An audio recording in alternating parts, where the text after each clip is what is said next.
Welcome to Celestial Zodiac, your home for clear and grounded astrology.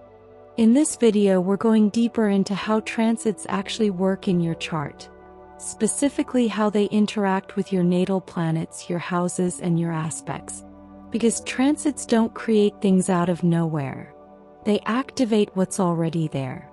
And once you understand this, astrology starts to feel a lot more real and a lot less random.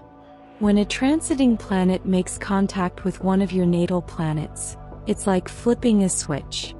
That natal planet represents a part of your personality, your emotions, your communication style, your drive, your relationships. And the transit brings movement to that part of you. So instead of asking, "What's happening to me?" you start asking, "What part of me is being activated right now?" Before we go further, let's do a quick refresher from the last video. What you're looking at here is a bi-wheel chart.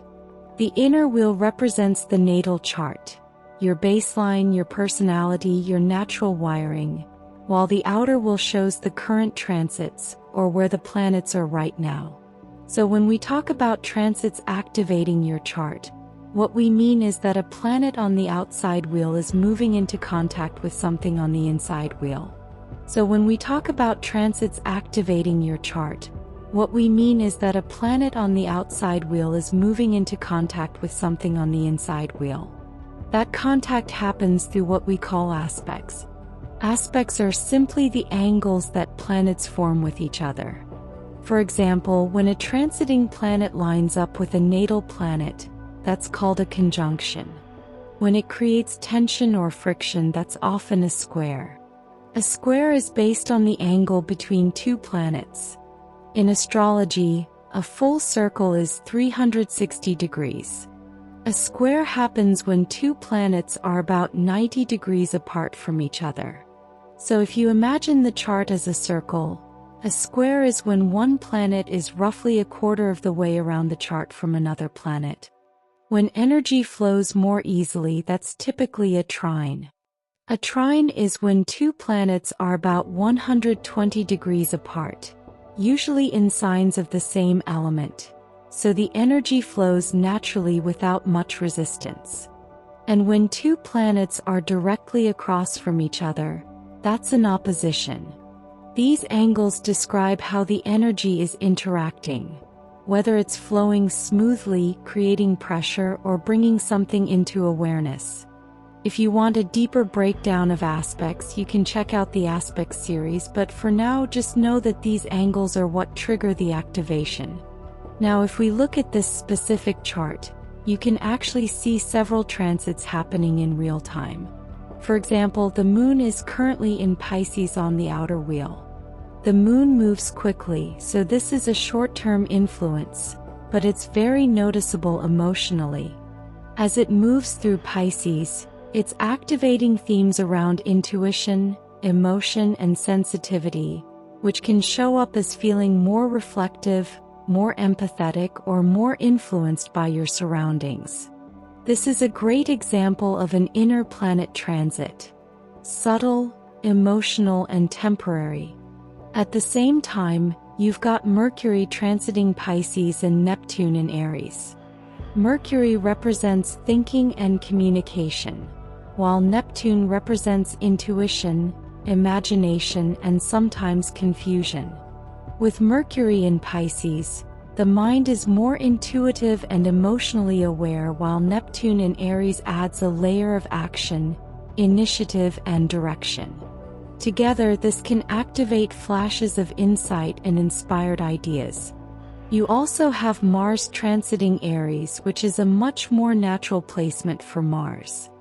Mars represents action, drive, and motivation, and in Aries, those qualities are direct, fast-moving, and assertive.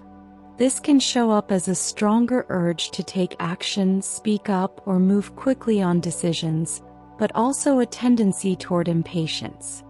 Over here, Jupiter is transiting Cancer, which expands themes related to home, emotional security, and personal life, potentially bringing growth or opportunity in those areas.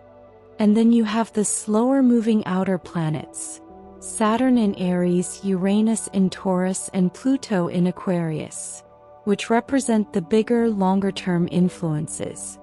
These aren't quick, passing feelings. They're shaping entire chapters of life through structure, change, and transformation. Not all transits feel the same, and a big reason why is the difference between inner and outer planets. Inner planets like the Moon, Mercury, Venus, and Mars move quickly. Their transits are short-lived and tend to show up as moods, conversations, reactions, or daily experiences. You feel them, but they pass. Outer planets like Jupiter, Saturn, Uranus, Neptune, and Pluto move much more slowly, and their transits can last months or even years. Instead of temporary experiences, they create ongoing themes. That's why outer planet transits feel deeper and longer. They don't just pass through your life, they reshape it. They work on deeper layers like belief systems, identity, emotional patterns, and long-term direction. This is why a Pluto transit feels intense, a Saturn transit feels heavy, and a Uranus transit feels disruptive. They're not moments, they're chapters. Another important thing to understand is that transits often happen more than once. A planet may pass over the same natal point, move forward, go retrograde, and then pass over it again. Each pass brings a different phase. The first introduces the theme, the retrograde brings reflection or internalization, and the final pass brings resolution or clarity. So if something feels like it's repeating, it's not random, it's reinforcement. Now, if planets show what is being activated, houses show where it's happening in your life. Each house represents a different life area: relationships, career, home, finances, identity. And when a transit moves through a house, it highlights that area. This is where astrology starts to feel very real, because house transits often show up as actual situations. You might see changes in your job, shifts in relationships, decisions around your home, or new opportunities appearing. These are things you can point to and say, something is happening here. For example, if a planet like Jupiter is transiting your 10th house, which is connected to career and public life, you might suddenly see growth or opportunity in that area, like a promotion, a new job offer, or more recognition for what you do. On the other hand, if Saturn is moving through your 4th house, which rules home and personal life, you might experience added responsibility there, like dealing with family matters, moving, or needing to create more structure in your living situation. The key is that the house shows where the action is happening, so even though the planets are the same for everyone, the experience becomes personal based on which part of your life is being activated. But not every transit creates a visible event. Sometimes the shift is internal. A change in perspective, a shift in priorities, or letting go of something emotionally or mentally. Other times it's external. A conversation, a decision, or a life change. Most of the time it's a combination of both. And this is where a key misconception comes in. Transits don't change who you are. They change what you're focused on. You're still you, but your attention and energy are being directed into a specific area of life. So instead of becoming someone new, you're developing different parts of yourself at different times. Finally, we have transits to natal aspects, which is where things get even more layered. When a transit activates a natal aspect, it's not just touching one planet. It's activating the relationship between two planets. That means it's triggering a pattern that already exists in your chart. If you have a supportive aspect like a trine, a transit can bring opportunities, ease, or growth in that area. If you have a more challenging aspect like a square or opposition, a transit can bring tension, pressure, or conflict. But the key is this: it's not creating the challenge. It's revealing and activating something that's already there. If a natal pattern hasn't been fully worked through, transits will bring it back into focus. You might notice similar situations repeating, the same types of relationships, the same emotional reactions, or the same kinds of challenges. This isn't punishment. It's an opportunity to approach the same pattern differently. Because growth doesn't come from avoiding activation. It comes from becoming aware of it.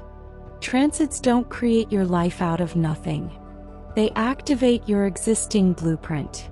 And once you see the pattern, you have the opportunity to respond differently. Understanding transits to planets, houses, and aspects is what turns astrology from something abstract into something you can actually use. It shows you not just what's happening, but why it's happening and what part of your chart and your life is being activated.